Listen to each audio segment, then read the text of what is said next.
दोस्तों आज हम बात करने जा रहे हैं हार्ड टारगेट नाम की इस मूवी के अगले पार्ट के बारे में। दोस्तों वैसे तो हमें एक से बढ़कर एक मूवी देखने को मिली है, लेकिन एक बेहतरीन फ्रेंचाइजी की अगला पार्ट हमें एक जैसे हमें देखने को मिलने वाला है, जिसका टाइटल है हार्ड टारगेट 3। जी हाँ दोस्तों, पूरी जानकारी इस मूवी के बारे में आपको बताएंगे, तो वीडियो को लाइक कर दे, चैनल को सब्सक्राइब कर दे, बेल आइकन दबाकर इसे ऑल पर सेट कर दे। अब इसके बारे में हम जानना चालू करते हैं।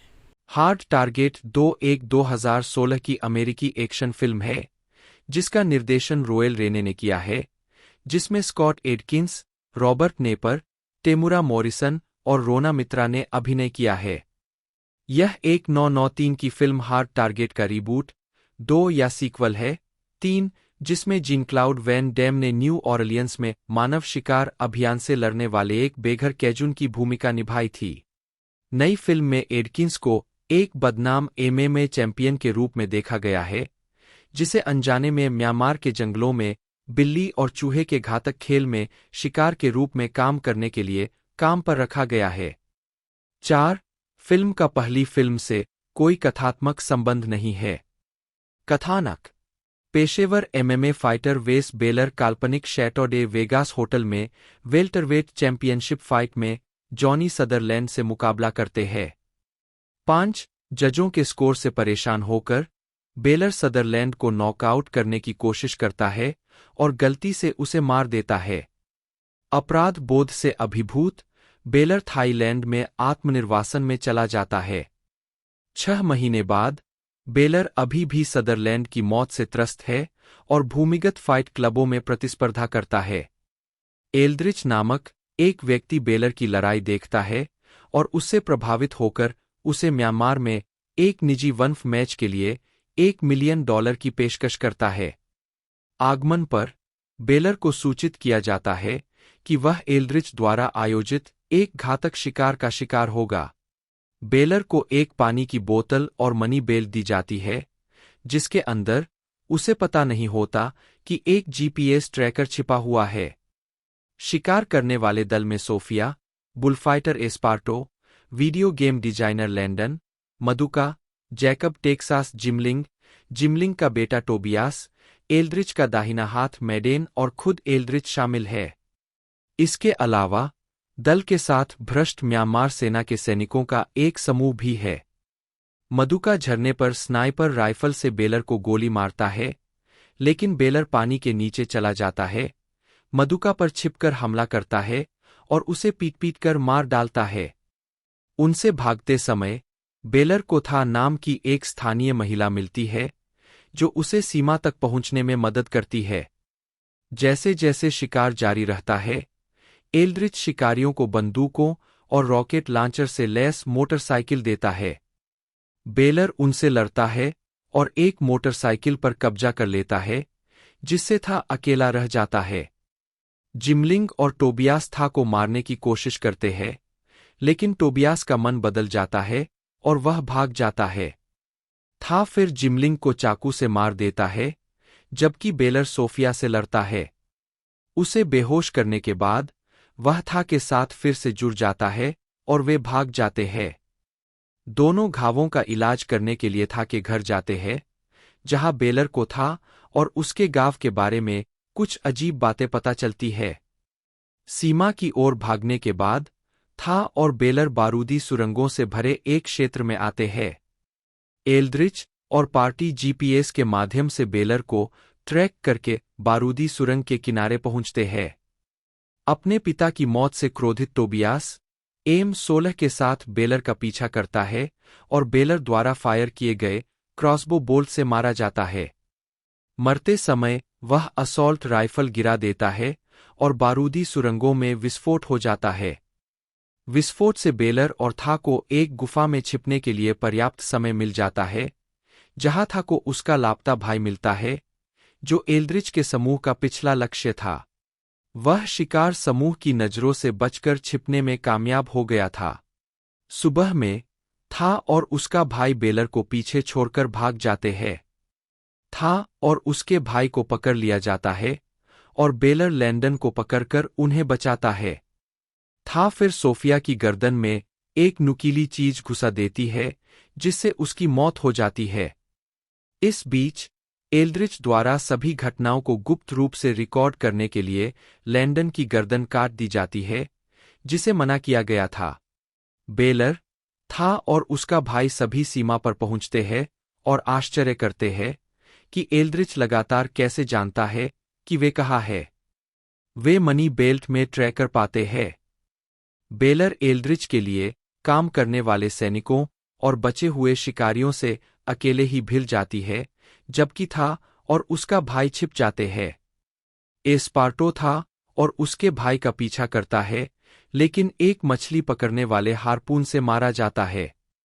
इस बीच बेलर सेना के शिविर से नाव लेकर भाग जाता है और सीमा की ओर बढ़ जाता है। सेना द्वारा पीछा किए जाने के बाद बेलर सीमा पुल तक पहुंचने में सफल हो जाता है, जहां उसका सामना एल्ड्रिच और मैडेन से अंतिम मुकाबले में होता है। एल्ड्रिच गलती से मैडेन को गोली मार देता है, जब बेलर उसे मानव ढाल के रूप में इस्तेमाल करता है, जो उसे गोली मारने की कोशिश करता है, और बेलर एल्ड्रिच को बुरी तरह पीटता है, जो म्यांमार की सेना को उस पर गोली चलाने का आदेश देता है। था अचानक आता है और बेलर को बचाने के लिए जनरल को गोली चलाने से मना कर देता है। एल्ड्रिच क्रोधित हो जाता है और खुद बेलर को गोली मारने की कोशिश करता है, जिस पर जनरल अपनी सेना को उसे गोली मारने का आदेश देता है। इस कठिन परीक्षा से बचने के बाद बेलर बच्चों को ताइक्वांडो सिखाने के लिए था के साथ थाईलैंड लौटता है। गालना, स्कॉट एडकिंस, वेस बेलोर, Robert Knepper, Eldritch, Rhona Mitra, Sofia, Temuera Morrison, Madden, Ann Truong था के रूप में, एडम सॉन्डर्स एस्पार्टो के रूप में, जेमी टिमोनी लैंडन के रूप में, Peter Hardy, Jacob Zimling, Sean Keenan, Tobias Zimling, Troy Honeysett, Johnny Sutherland, Gigi Velicitat Maduka के रूप में, कैटरीना ग्रे के सदरलैंड। विकास और लेखन।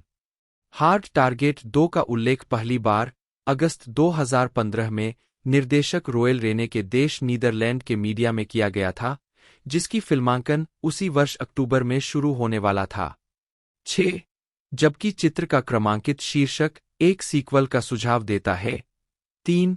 यूनिवर्सल की प्रारंभिक घोषणा ने इसे रीबूट के रूप में पेश किया।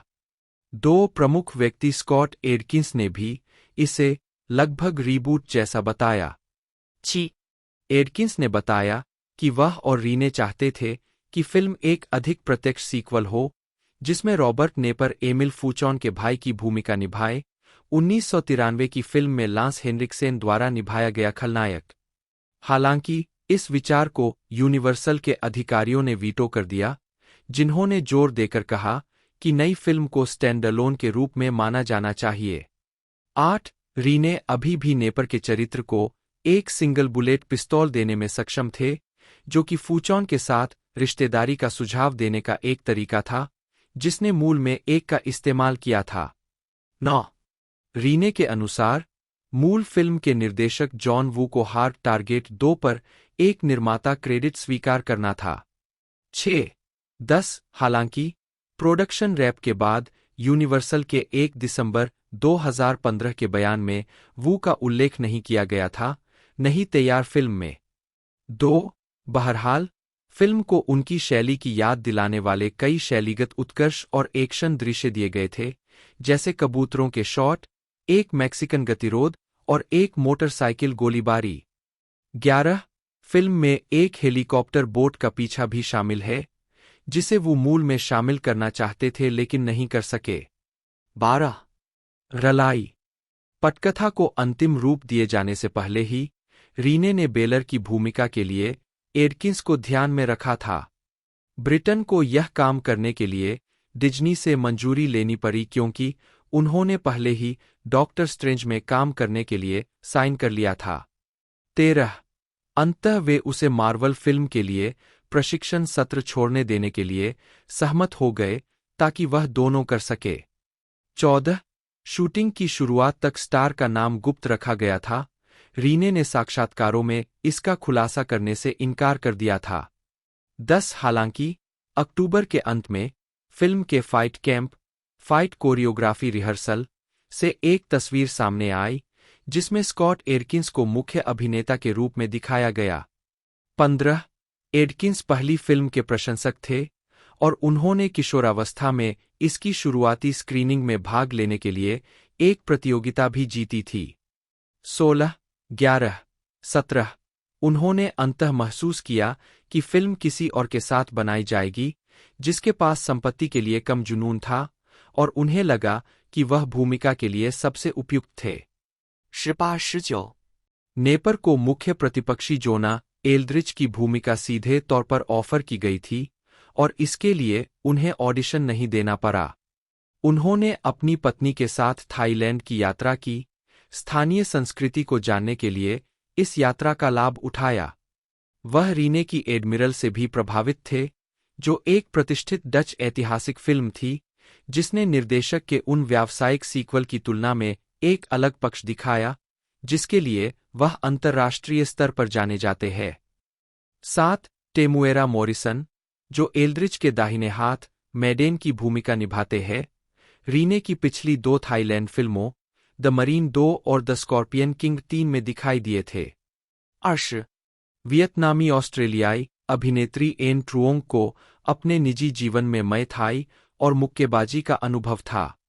उन्होंने मूल रूप से सोफिया की भूमिका के लिए एक टेप किया हुआ ऑडिशन भेजा था, लेकिन रीने ने उन्हें था की भूमिका निभाने के लिए कहा और उन्हें नौकरी देने से पहले व्यक्तिगत साक्षात्कार के लिए सिडनी की यात्रा की। 21 थाई मार्शल आर्ट स्टार जीजा यानिन की भागीदारी अनियोजित थी। रोयल रीने ने उन्हें सेट पर दोस्तों से मिलने के दौरान फिल्म में भाग लेने की पेशकश की और उन्होंने स्वीकार कर लिया। 22 वह फिल्म के अंत में बेलर का सामना करने वाले गुंडों के एक समूह की मुख्य भूमिका में है। दृश्य में उनके रेजिंग फीनिक्स के सहकलाकार काजू पैट्रिक टैंक भी मौजूद है, जिन्होंने फिल्म के सहायक स्टंट समन्वयक के रूप में काम किया है। 23, 24, फिल्मांकन और पोस्ट प्रोडक्शन। मुख्य फोटोग्राफी थाईलैंड के 2 अलग-अलग हिस्सों में हुई, जिसमें बैंकॉक राजधानी क्षेत्र भी शामिल है। 21 दिनों के दौरान 22 और 15 नवंबर 2015 को समाप्त हुई। 2 चित्र का बजट 4.5 मिलियन अमेरिकी डॉलर था।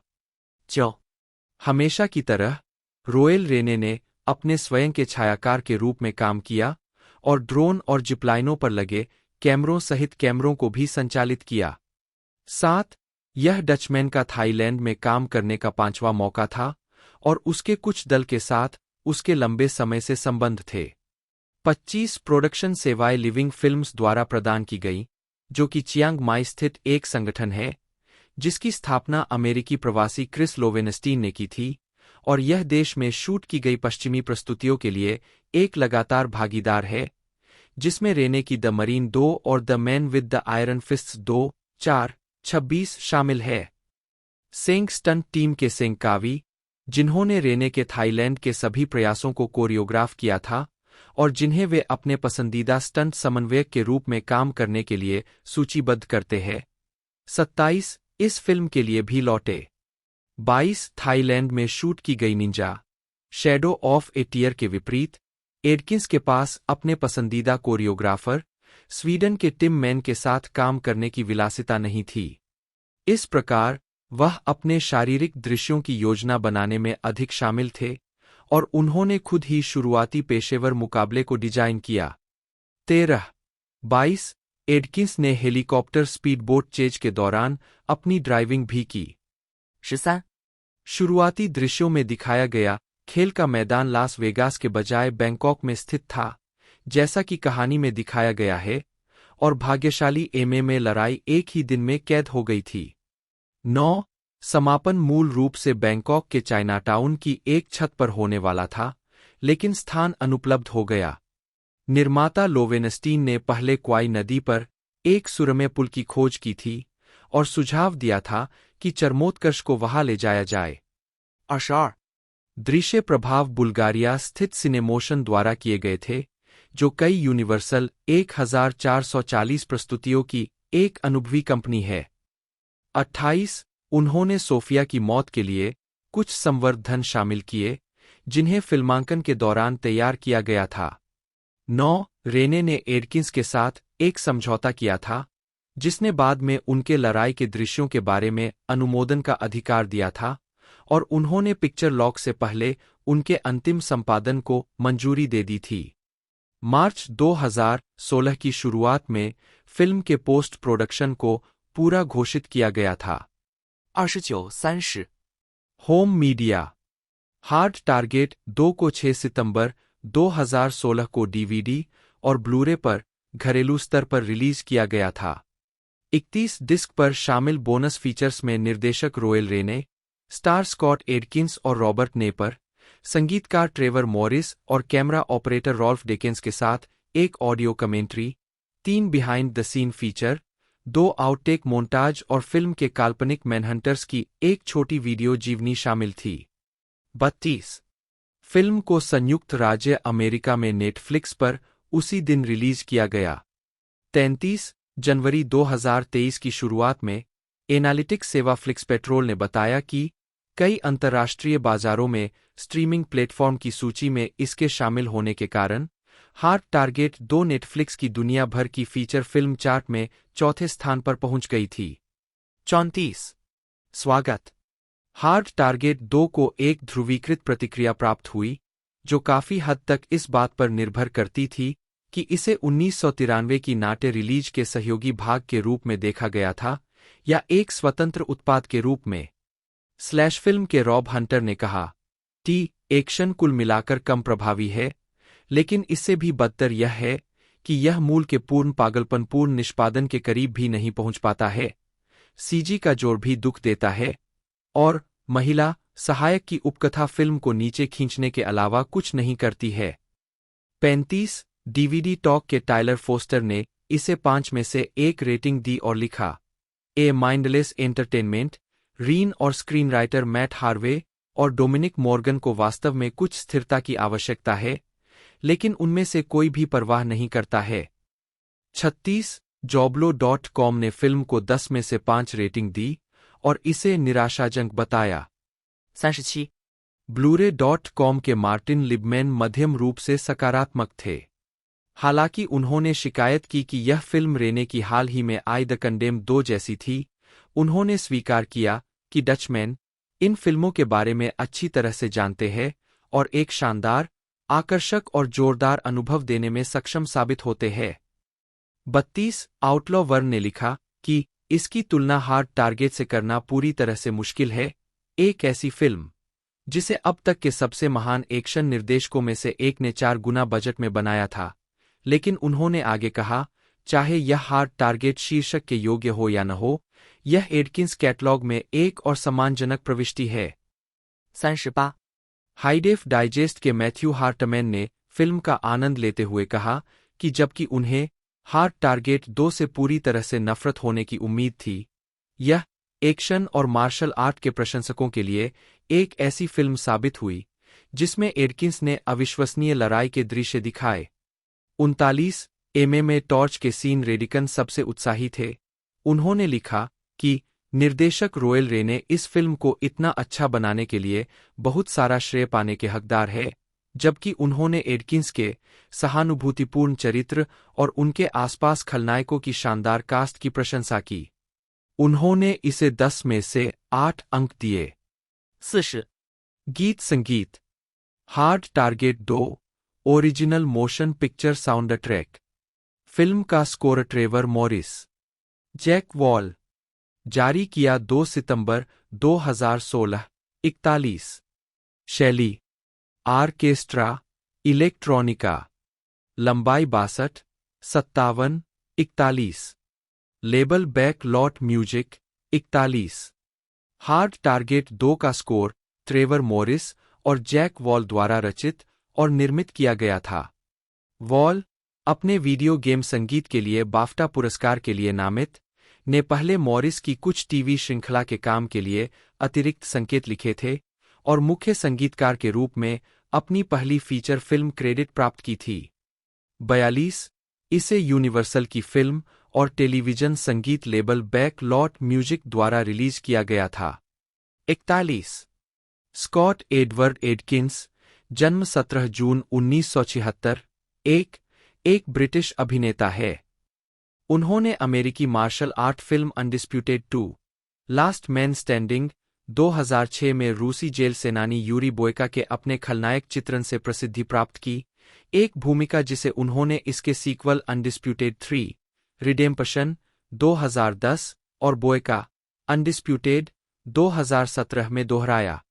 उन्होंने तब से कई शैलियों में फिल्में बनाई है, जैसे कि अपराध नाटक, मार्शल आर्ट फिल्में, युद्ध फिल्में, एक्शन थ्रिलर, विज्ञानफाई एक्शनर और एक्शन कॉमेडी, ज्यादातर मुख्य भूमिका में। सटन कोल्डफील्ड में जन्मे एडकिंस ने 13 साल की उम्र में मार्शल आर्ट का अभ्यास करना शुरू किया, ताइक्वांडो सीखा और 19 साल की उम्र में ब्लैक बेल्ट हासिल की। उनके शुरुआती अभिनय क्रेडिट में हांगकांग की फिल्मों the accidental spy 2001, black mask 2, city of mask 2002 और द मेडेलियन 2003 और अमेरिकी फिल्मों स्पेशल फोर्सेस 2003, अनलीशेड 2005 और द पिंक पैंथर 2006 में छोटी भूमिकाएं शामिल है। अनडिस्प्यूटेड फिल्म सीरीज में यूरी बोयका की उनकी भूमिका ने उन्हें 2010 में ब्रेकआउट एक्शन स्टार के लिए एक्शन ऑन फिल्म अवार्ड और 2017 में सर्वश्रेष्ठ एक्शन मूवी अभिनेता के लिए Jackie Chan action movie award दिलाया। उनकी पहली मुख्य भूमिका अमेरिकी martial art film ninja 2009। Adkins को जीन क्लाउड वैन डेम के साथ उनके सहयोग के लिए जाना जाता है, जिसमें उन्होंने the shepherd, border petrol 2008, assassination games 2011, universal soldier, day of reckoning और द एक्सपेंडेबल्स 2 दोनों 2012 में अभिनय किया है।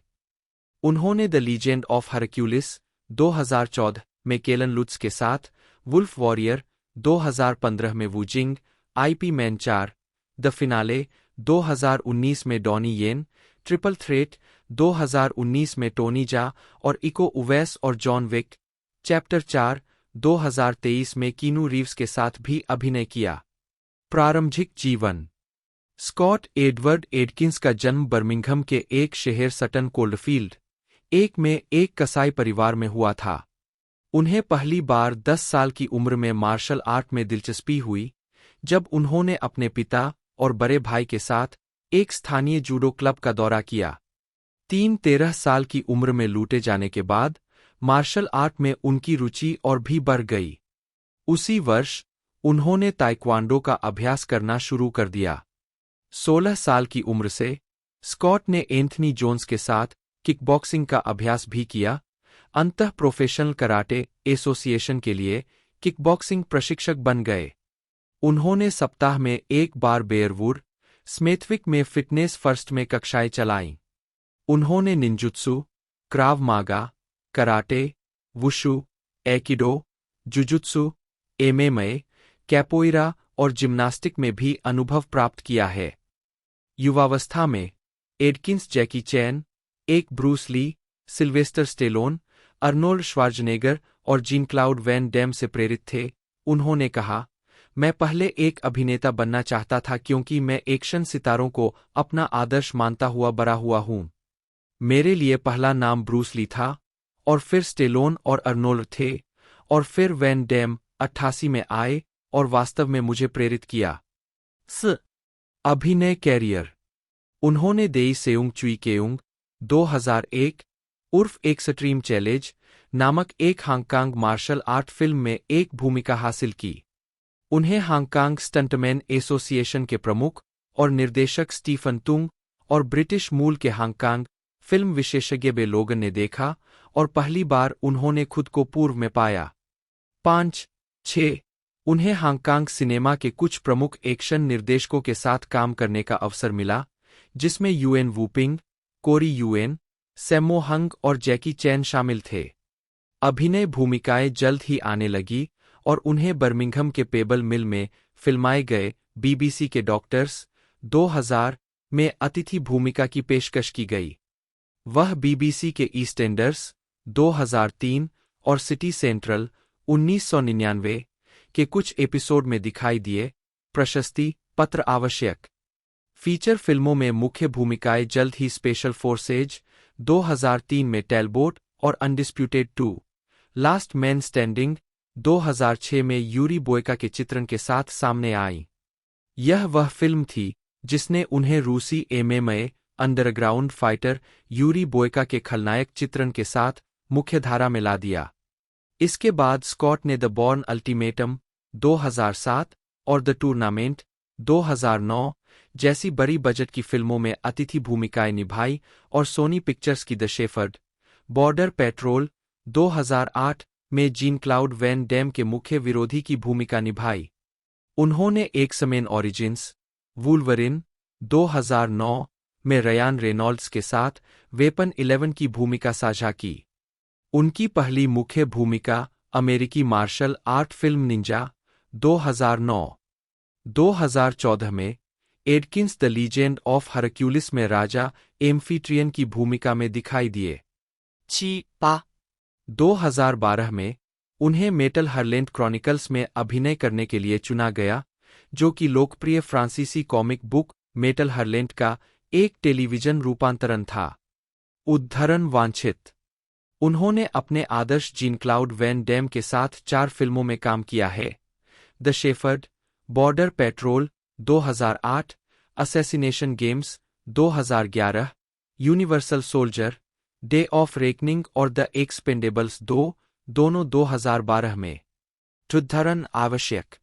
एडकिंस को 2019 में एक्शन कोरियोग्राफर यूएन वूपिंग के साथ फिर से जोड़ा गया, जब उन्होंने डॉनी येन के साथ आईपी मैन 4 द फिनाले में मुख्य प्रतिपक्षी बार्टन गेडेस एक मरीन गनरी सार्जेंट के रूप में अभिनय किया। 9 एडकिंस के अनुसार येन ने व्यक्तिगत रूप से उनसे फिल्म में अभिनय करने का अनुरोध किया था। 2022 में उन्होंने जेमी फॉक्स और डेव फ्रेंको के साथ डे शिफ्ट में अभिनय किया और 2023 में कीनू रीव्स के साथ जॉन विक चैप्टर 4 में दिखाई दिए। 11、फिल्मोग्राफी पतली परत।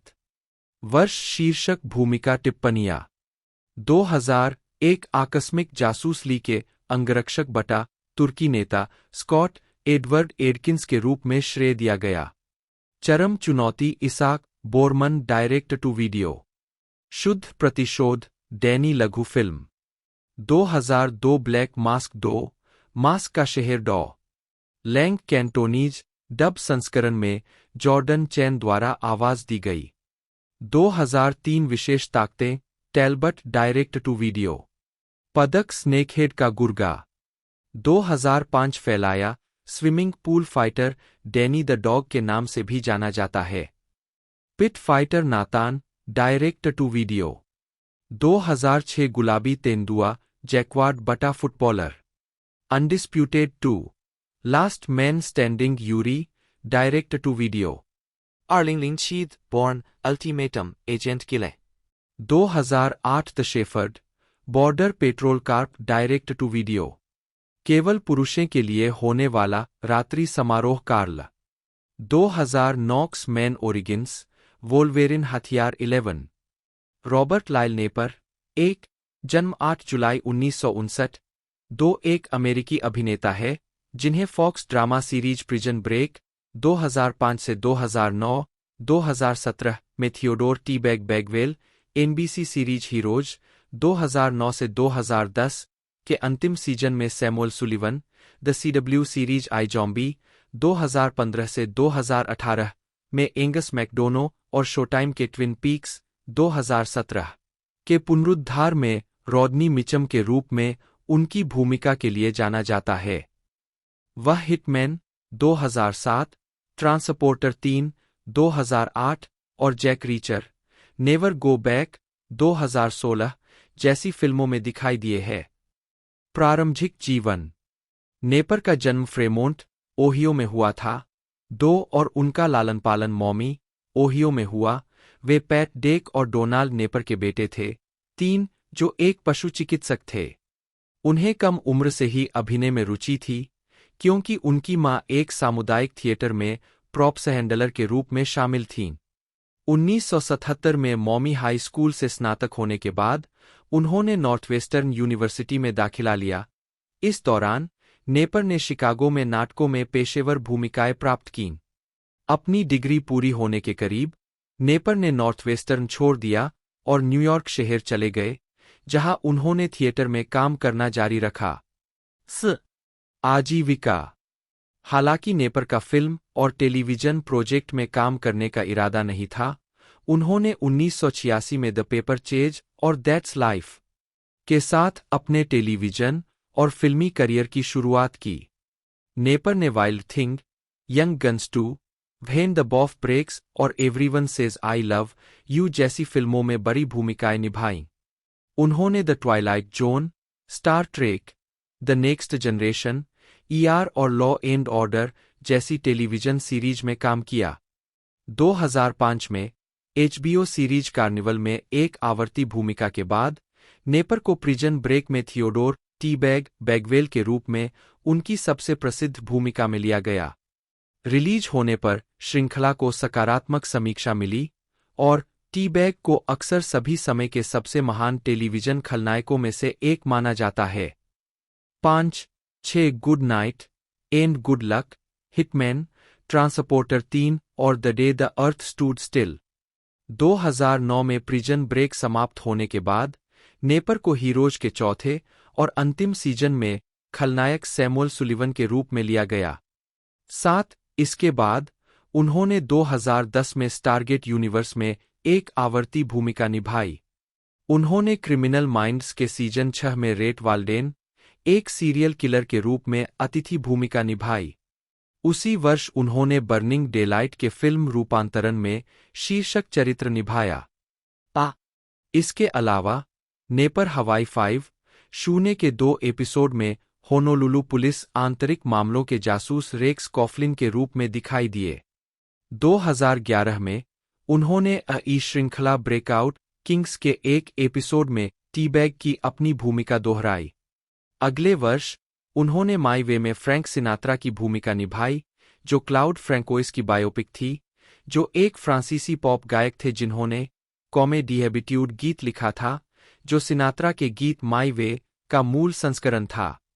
केनेपर को 2013 की टेलीविजन सीरीज कल्ट में रोजर रीव्स के रूप में लिया गया था, जो कल्ट नामक शो में बिली ग्रिम का किरदार निभाने वाले अभिनेता थे। 9 शो को केवल एक सीजन के बाद बंद कर दिया गया था। उसी वर्ष वह RIPD, Percy Jackson, sea of monsters में दिखाई दिए और television series the Blacklist episode the Courier में अतिथि भूमिका निभाई। 2013 के अंत में टीएनटी सीरीज मोब सिटी का प्रीमियर हुआ, जिसमें केनेपर ने गैंगस्टर सिड रोथमैन की भूमिका निभाई। 2014 में केनेपर ने एरो और द फ्लैश के एपिसोड में मास्टर हैकर और टाइम एंड मोशन स्टडी विशेषज्ञ विलियम टॉकमैन बटा क्लॉक किंग के रूप में अतिथि भूमिका निभाई। 2015 की शुरुआत में नेपर ने आई जॉम्बी पर एंगस मैकडोनो के रूप में एक आवर्ती भूमिका निभाई, जो ब्लेन डेबियर्स, डेविड एंडर्स के अलग-थलग और अपमानजनक पिता थे। 12 जुलाई 2017 में यह घोषणा की गई थी कि नेपर को सीजन 4 के लिए शो के मुख्य कलाकारों में पदोन्नत किया जाएगा। 13-14 नेपर को डेविड लिंच की ट्विन पीक्स के रीबूट में गैंगस्टर रॉडनी मिचम के रूप में कास्ट किया गया था। बाद में उन्होंने शो के टाई-इन एपिस्टोलरी उपन्यास के लिए ऑडियोबुक रूपांतरण को आवाज दी, जिसका नाम था the secret history of twin peaks. व्यक्तिगत जीवन। नेपर को अपनी पहली पत्नी टोरी हेराल्ड से एक बेटा, बेंजामिन पीटर, जन्म 2002 है। 4-15 उन्होंने 2013 में अपनी दूसरी पत्नी नादिन कैरी से शादी की। 16 यौन उत्पीड़न के आरोप। 8 नवंबर 2017 को कॉस्ट्यूम डिजाइनर सुजैन बर्त्रम ने 1991 में फिल्म गैस फूड लॉजिंग के सेट पर नेपर पर यौन उत्पीड़न का आरोप लगाया। 17-18 नेपर ने बाद में डिलीट किए गए इंस्टाग्राम पोस्ट में आरोपों से इनकार किया। 19-20-28 फरवरी 2018 को बर्त्रम के वकीलों ने घोषणा की कि वह जूरी ट्रायल में हार जाने की मांग करते हुए Los Angeles county superior court में नेपर के खिलाफ मानहानि का मुकदमा दायर कर रही है।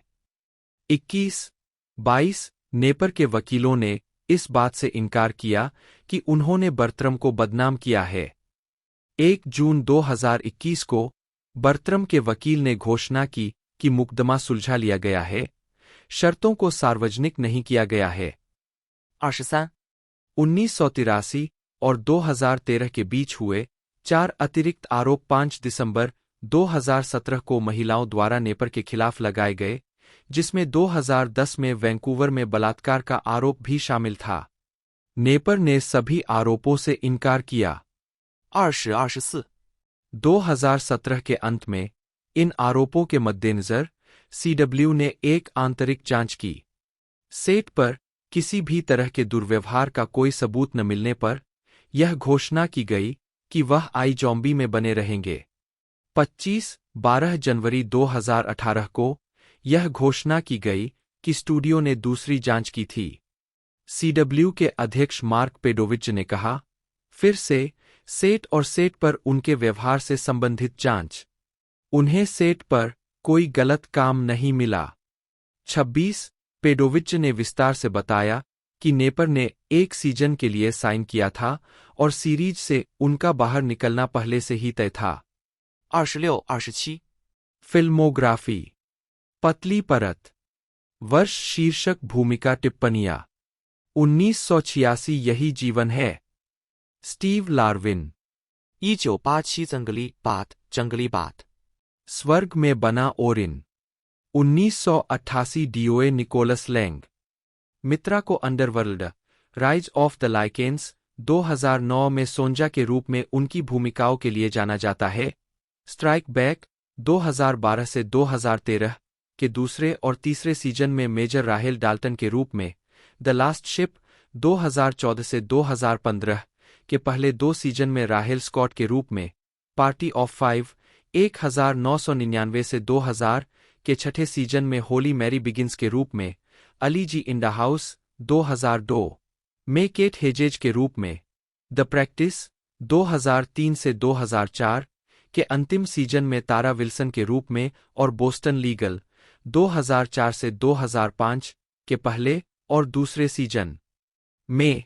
निप टक 2005 के तीसरे सीजन में डिटेक्टिव किट मैकग्रॉ के रूप में और CW सीरीज सुपरगर्ल 2018 में मर्सी ग्रेव्स के रूप में।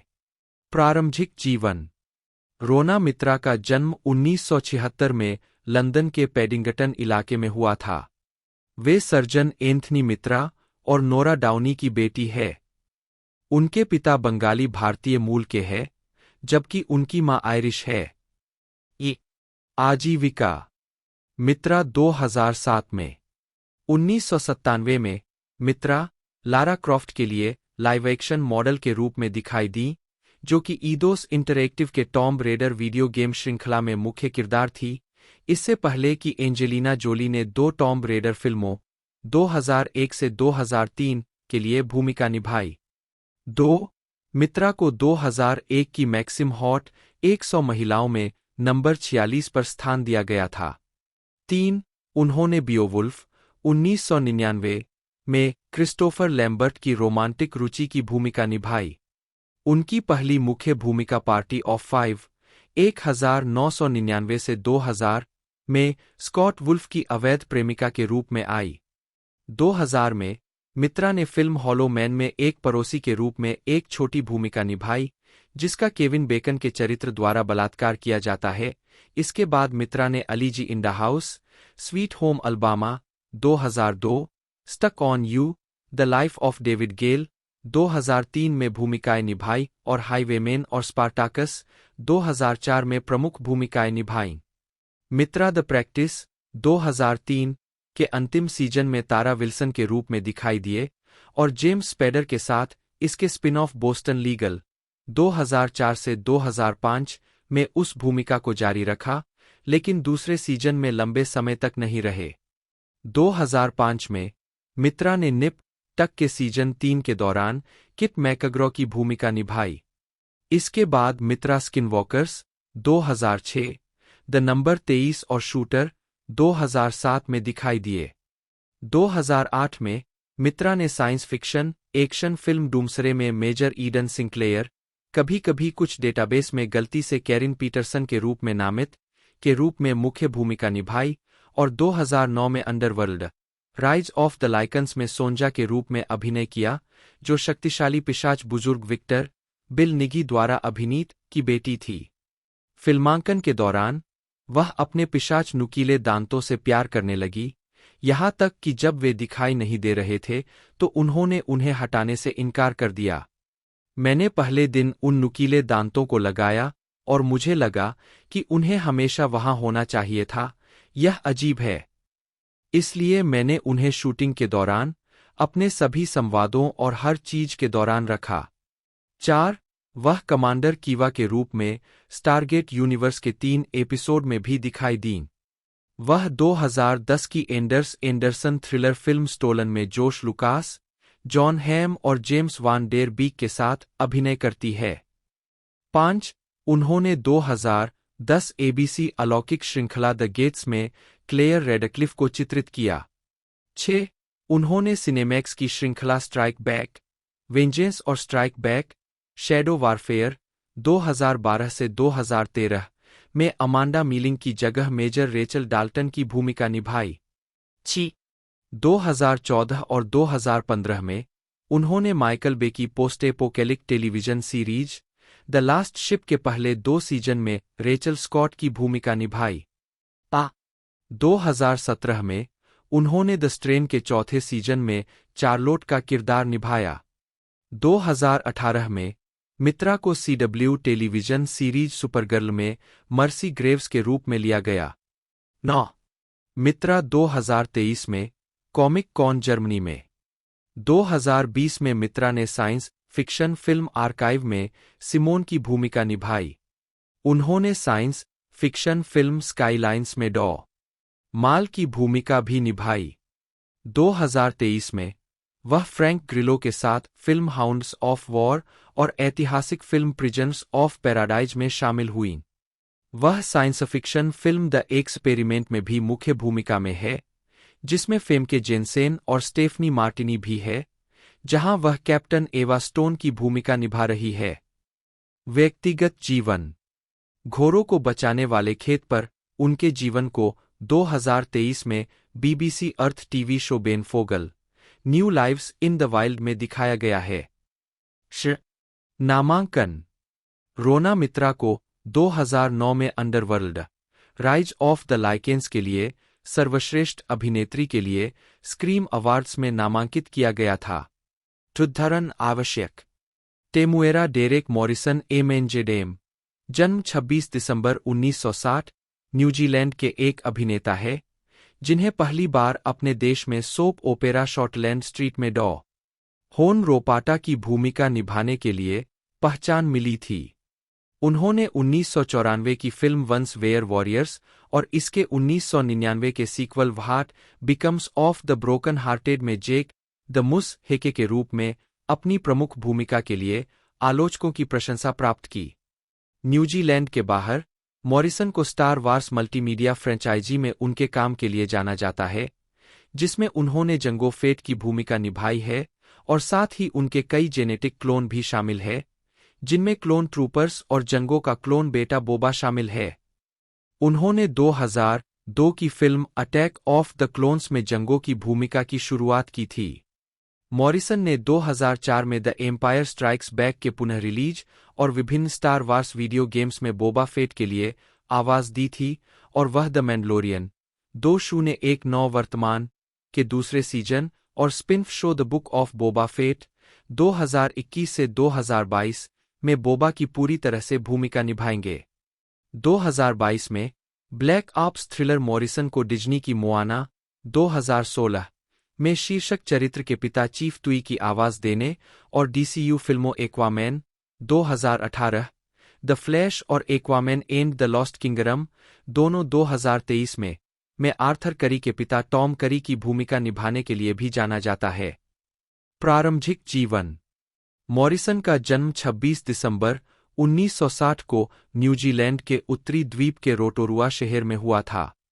वह हाना मॉरिसन, नी स्टैफोर्ड और संगीतकार लॉरी मॉरिसन के बेटे हैं। एक वह माओरी है, ते अरावा, गाती भाकुए और तैनुई, गाती मनियापोटो, गाती रारुआ, भाकापापा के है और उनके स्कॉटिश और आयरिश वंश भी है। 2, 3 उनकी बहन कलाकार ताइनी मॉरिसन थीं और उनके चाचा संगीतकार सर हॉवर्ड मॉरिसन थे। उनकी माध्यमिक शिक्षा वेस्ले कॉलेज, ऑकलैंड और western Heights high school, Rotorua में हुई। आजीविका। मॉरिसन ने 1973 की फिल्म रंगीज कैच में अपनी पहली फिल्म की शुरुआत की, जिसमें उन्होंने शीर्षक चरित्र निभाया।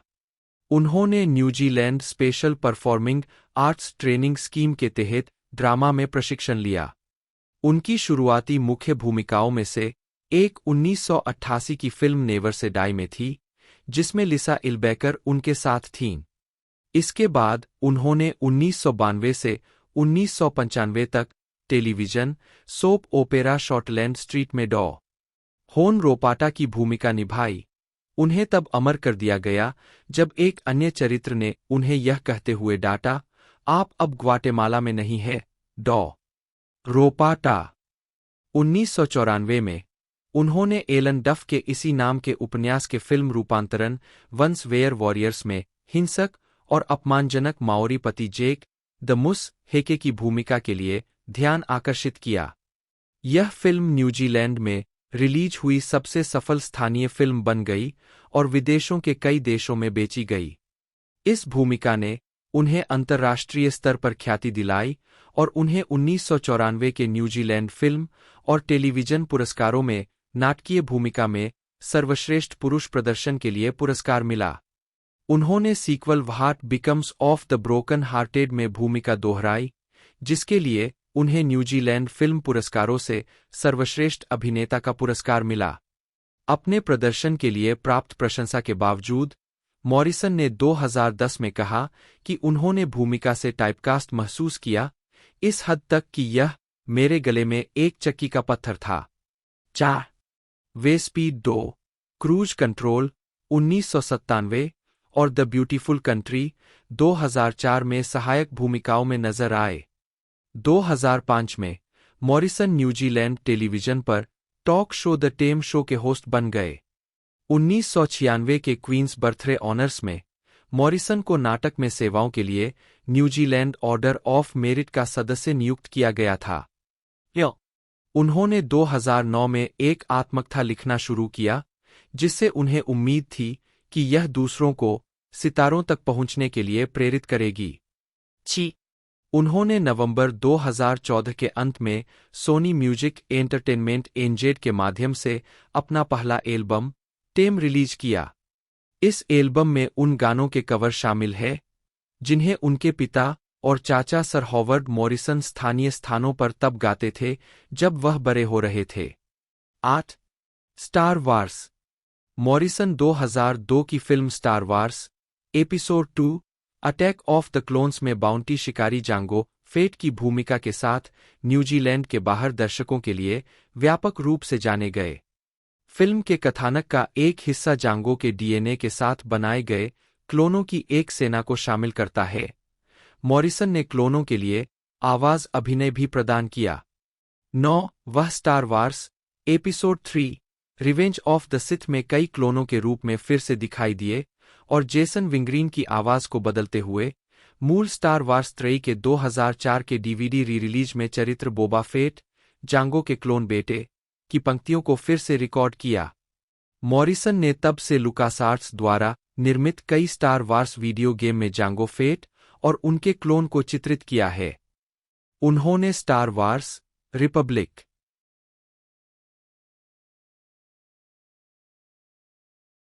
कमांडो 2005 में क्लोन कमांडो बॉस की भूमिका निभाई। स्टार वार्स बैटलफ्रंट 2004 में सभी सैनिकों की आवाज दी और इसके सीक्वल बैटलफ्रंट 2 2005 में जांगो और बोबा फेट दोनों को आवाज दी। मॉरिसन ने स्टार वार्स बाउंटी हंटर 2002 में जांगो के रूप में अपनी भूमिका दोहराई, जो कि चरित्र के आसपास केंद्रित एक गेम था, और Lego Star Wars the video game 2005 अपने क्लोन के साथ, लेकिन बाद में उन्हें श्रेय नहीं दिया गया था। उन्होंने 2006 के game Star Wars Empire at War. Morrison ने द मैंडलोरियन 2020 के दूसरे सीजन में पहली बार बोबा फेट को शारीरिक रूप से चित्रित किया।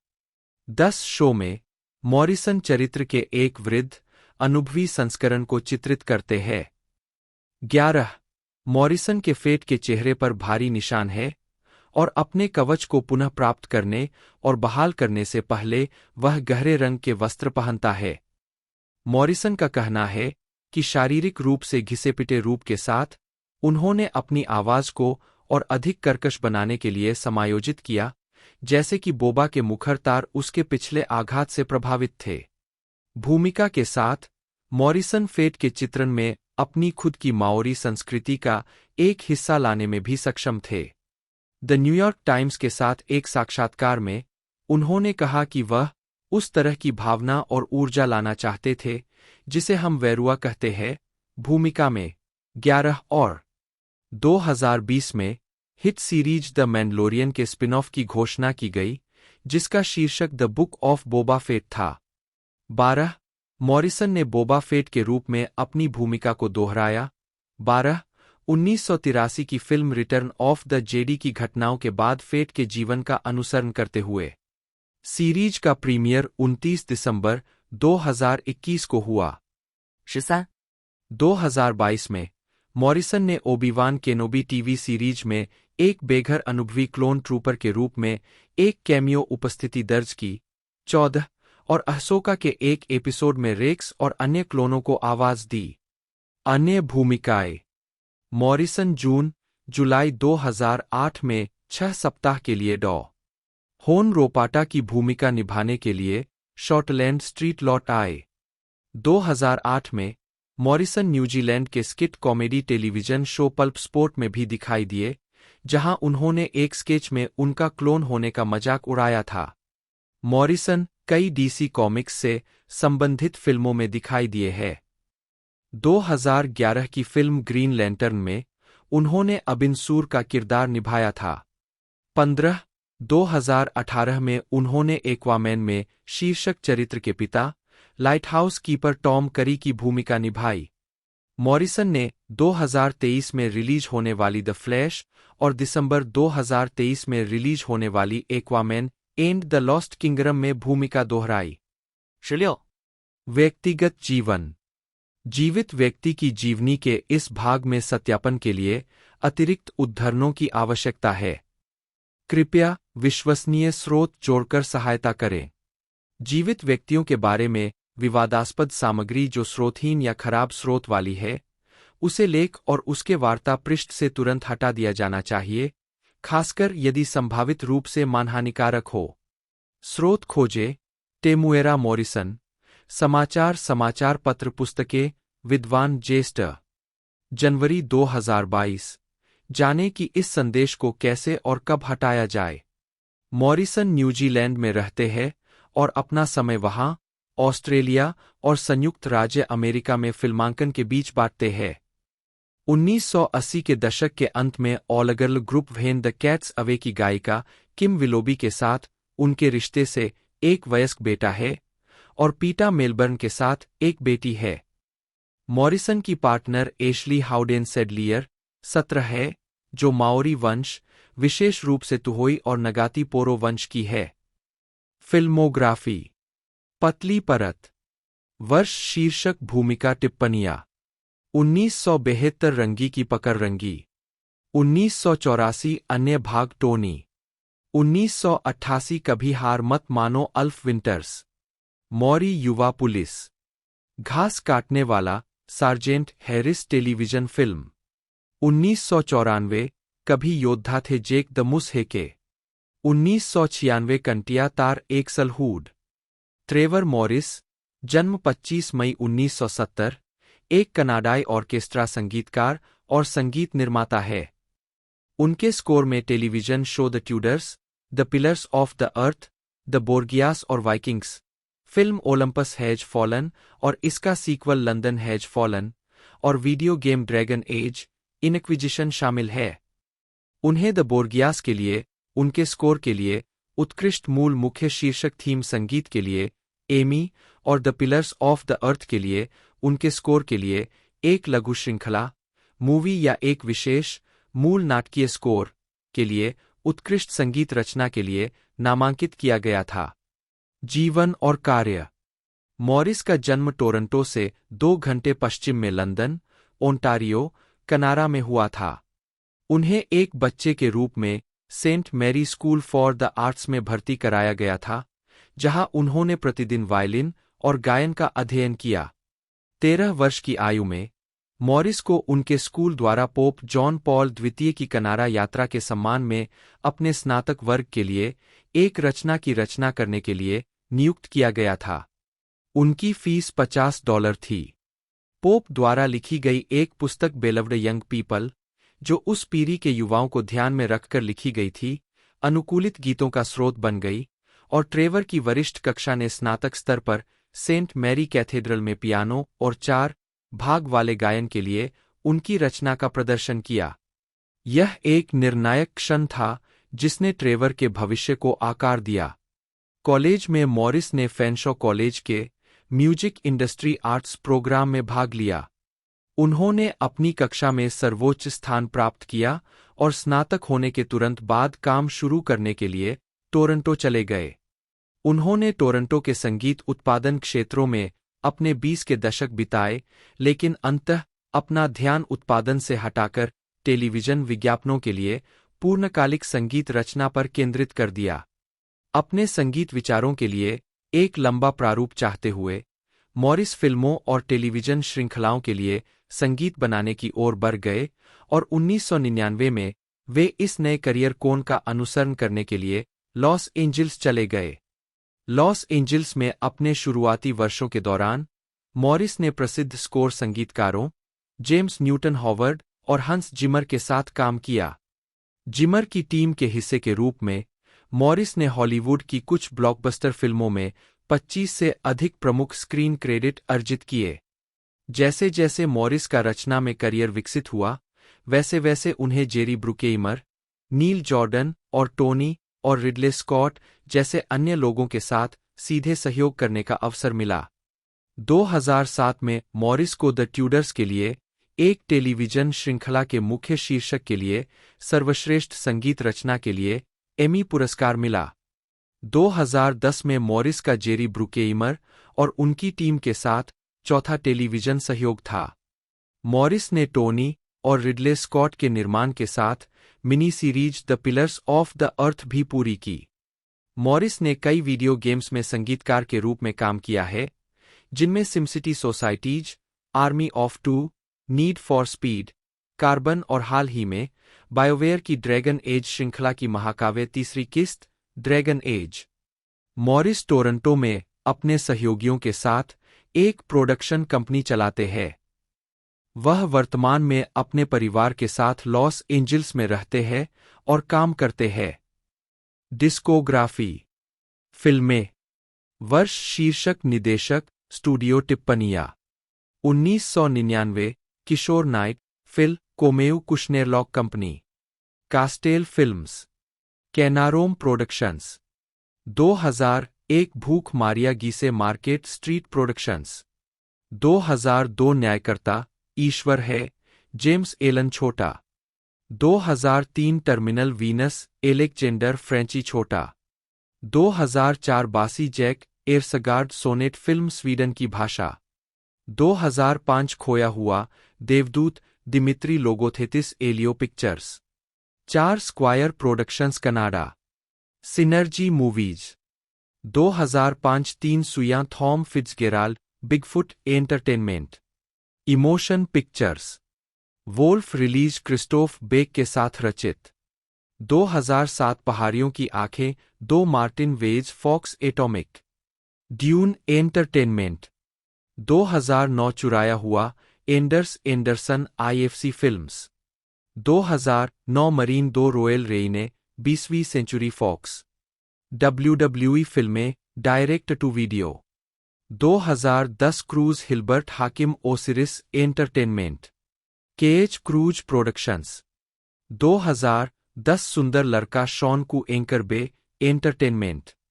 जैक वॉल, जन्म 1964, एक अमेरिकी वीडियो गेम संगीतकार है। उन्होंने Myst franchise, Splinter Cell, Jade Empire, Mass Effect और कॉल ऑफ ड्यूटी सहित 20 से ज्यादा खेलों के लिए वीडियो गेम संगीत पर काम किया है।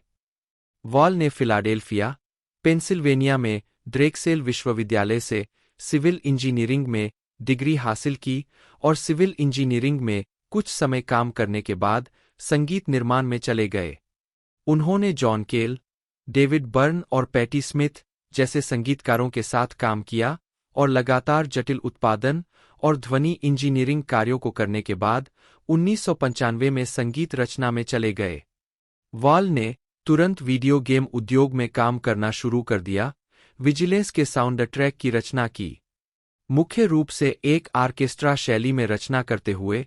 2001 तक उन्होंने मिस्ट 3 एग्जाइल के साउंड ट्रैक की रचना की, जो वह शीर्षक था जो उनके अनुसार उन्हें वीडियो गेम संगीतकार के रूप में मानचित्र पर लाया। 2002 में wall game audio network guild gang के लगभग 20 सह-संस्थापकों में से एक और वरिष्ठ निदेशक बन गए। 2005 में वॉल ने गैंग के संस्थापक और साथी संगीतकार टॉमी टालारिको के साथ मिलकर वीडियो गेम्स लाइव कॉन्सर्ट श्रृंखला का निर्माण किया, जिसने अंतर्राष्ट्रीय कॉन्सर्ट टूर के लिए कंडक्टर के रूप में काम किया। Myst 3 Exile, Myst 4 Revelation, Rise of the Kasai, Jade Empire, Mass Effect और मास इफेक्ट 2। प्रारंभिक जीवन। फीनिक्सविले, पेंसिल्वेनिया में पैदा हुए जैक वॉल 2 ने फिलाडेल्फिया में ड्रेक्सेल विश्वविद्यालय से सिविल इंजीनियरिंग में डिग्री हासिल की और उपविभागों और शॉपिंग मॉल की योजना बनाने के साथ अपना करियर शुरू किया। 3-4 उसी समय वे एक रॉक बैंड में थे, क्योंकि उनकी रुचि संगीत में भी थी। बैंड के साथ एक डेमो टेप रिकॉर्ड करने के बाद उन्हें करियर पथ बदलने की प्रेरणा मिली और उन्होंने संगीत उद्योग में काम करने के लिए अपनी नौकरी छोड़ दी। उन्होंने शुरुआत में एक बारटेंडर के रूप में काम किया और बाद में फिलाडेल्फिया और बाद में बोस्टन और न्यूयॉर्क शहर में रिकॉर्डिंग स्टूडियो में काम करना शुरू किया, जहां उन्होंने स्काईलाइन स्टूडियो के लिए काम किया। 1991 में वॉल ने स्काईलाइन छोड़ दी और 1994 तक न्यूयॉर्क शहर में एक स्वतंत्र संगीत निर्माता और साउंड इंजीनियर के रूप में काम किया। एक फिल्म हाउस ऑफ अमेरिका के साउंड ट्रैक पर केल के साथ काम करते समय उन्होंने देखा कि केल ने लगभग वास्तविक समय में 30 मिनट का संगीत तैयार किया और संगीत रचना शुरू करने के लिए प्रेरित हुए। आजीविका। 24 अक्टूबर 2008 वीडियो गेम कंडक्टर के रूप में वॉल के साथ लाइव प्रदर्शन। 1995 के अंत तक वॉल लॉस एंजिल्स में रह रहे थे और उनकी शादी गायिका सिंडी शापिरो से हुई थी, जिनसे उनकी मुलाकात 1994 में हुई थी। 4-5 वह रॉन मार्टिनेज को जानती थीं, जो एक वीडियो गेम कंपनी पोस्टलीनियर एंटरटेनमेंट शुरू कर रहे थे, और उन्होंने वॉल को एक संगीतकार के रूप में इसके लिए काम करने के लिए कहा। 4-6 उन्होंने पोस्टलीनियर के लिए कई खेलों के साउंड ट्रैक की रचना की। पहला रिलीज 1997 में विजिलेंस था। 4 उनकी बेटी ग्रेसी का जन्म भी 1997 की शुरुआत में हुआ था। 7 कंपनी छोड़ने के बाद उन्होंने 2001 के मिस्ट 3 एक्साइल के लिए साउंड ट्रैक की रचना की, जो उनका पहला ऑर्केस्ट्रा स्कोर था और जिस काम के बारे में उन्होंने कहा कि उसने उन्हें वीडियो गेम संगीतकार के रूप में मानचित्र पर ला खड़ा किया। यह उनके लिए दिलचस्प भी था। 4 मिस्ट 3 को academy of interactive arts and sciences के मूल संगीत रचना में उत्कृष्ट उपलब्धि पुरस्कार के लिए नामांकित किया गया था, जिसे यह ट्रॉपिको साउंड ट्रैक से हार गया। 2002 में wall game audio network guild gang के लगभग 20 सह-संस्थापकों में से एक बन गए और साथ ही वरिष्ठ निदेशक भी। 9-10 समूह वीडियो गेम संगीत की सराहना को बढ़ावा देने के लिए काम करता है। साथ ही वीडियो गेम संगीत रचनाकारों और संगीतकारों के लिए एक पेशेवर संसाधन के रूप में काम करता है। इसे टॉमी टालारिको ने विकसित और नेतृत्व किया था। 2010 तक वॉल 2007 में निदेशक मंडल के प्रमुख पद से हटने के बाद उपाध्यक्ष के रूप में कार्य कर रहे हैं। 9-11 उन्होंने द मार्क ऑफ क्री और अनरियल 2 द अवेकनिंग जैसे खेलों के लिए साउंड ट्रैक बनाना जारी रखा। 2004 में मिस्ट 4 रिवीलेशन में उनके काम ने उन्हें अपने पहले 3 पुरस्कार, best live performance recording, best original vocal song, coral और गैंग पुरस्कारों से म्यूजिक ऑफ द ईयर के पुरस्कार दिलाए। 12 वॉल ने टॉमी टेलारिको के साथ मिलकर video games live concert series का निर्माण किया है, जो 6 जुलाई 2005 को शुरू हुई थी। दोनों 3 साल से कॉन्सर्ट सीरीज की योजना बना रहे थे, जो दर्जनों खेलों के संगीत के ऑर्केस्ट्रेटेड संस्करण प्रस्तुत करता है। 13 कॉन्सर्ट में वीडियो फुटेज और सिंक्रोनाइज्ड लाइटिंग और इफेक्ट के साथ लाइव ऑर्केस्ट्रा द्वारा प्रस्तुत वीडियो गेम संगीत के सेगमेंट शामिल है। साथ ही वॉल द्वारा संचालित दर्शकों के साथ कई इंटरैक्टिव सेगमेंट भी है।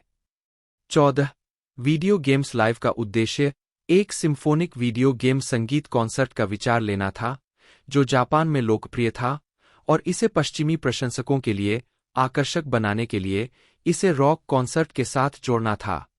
15 यह श्रृंखला अंतर्राष्ट्रीय और चल रही है, जिसमें 2009 के लिए 70 से अधिक शो की योजना बनाई गई है। 16 वॉल ने 2005 में रिलीज हुए 3 गेम्स के साउंड ट्रैक की रचना की, जिसमें जेड एम्पायर के लिए पुरस्कार विजेता स्कोर भी शामिल है, और तब से रिलीज हुए उनके कुछ काम 2007 के मास इफेक्ट और 2010 के मास इफेक्ट 2 है। मास इफेक्ट के स्कोर ने वॉल को कई पुरस्कार और नामांकन दिलाए। 17-18 जैसा कि मास इफेक्ट 2 ने किया। 19-20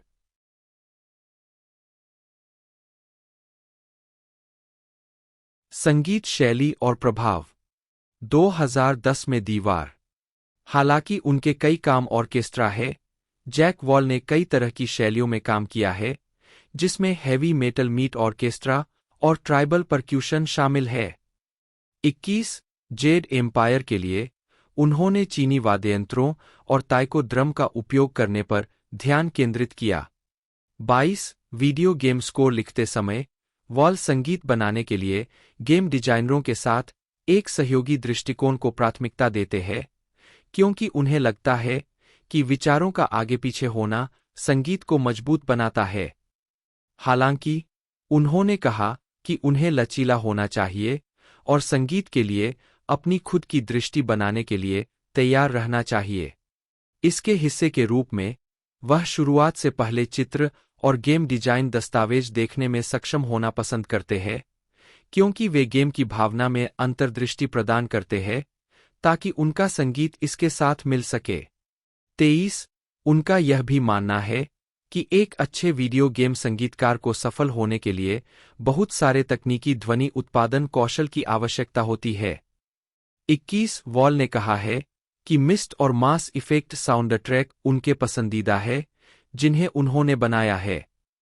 वॉल ने कहा कि वह मुख्य रूप से ऐसे गेम स्कोर करने में रुचि रखते थे जो दिलचस्प हों, और उनकी मुख्य चिंता कुछ मौलिक बनाना था। 15 हालांकि उन्होंने लाइव ऑर्केस्ट्रा और सिंथेटिक ऑर्केस्ट्रा के साथ काम किया है, वॉल ने गेम डेवलपर्स को सलाह दी है कि वे खर्च के बावजूद लाइव ऑर्केस्ट्रा का उपयोग करें, क्योंकि उन्हें लगता है कि वे संगीत में बहुत अधिक गतिशील ध्वनि जोड़ते हैं और संगीतकार को सिंथेसाइजर नमूनों की तुलना में अधिक स्वतंत्रता देते हैं। 24 उन्होंने लीजेंडरी बिम बैंग नामक पुस्तक भी लिखी, वह व्यक्ति जिसने संगीत का आविष्कार किया। 1 से 7 वर्ष की आयु के लिए एक चित्र पुस्तक।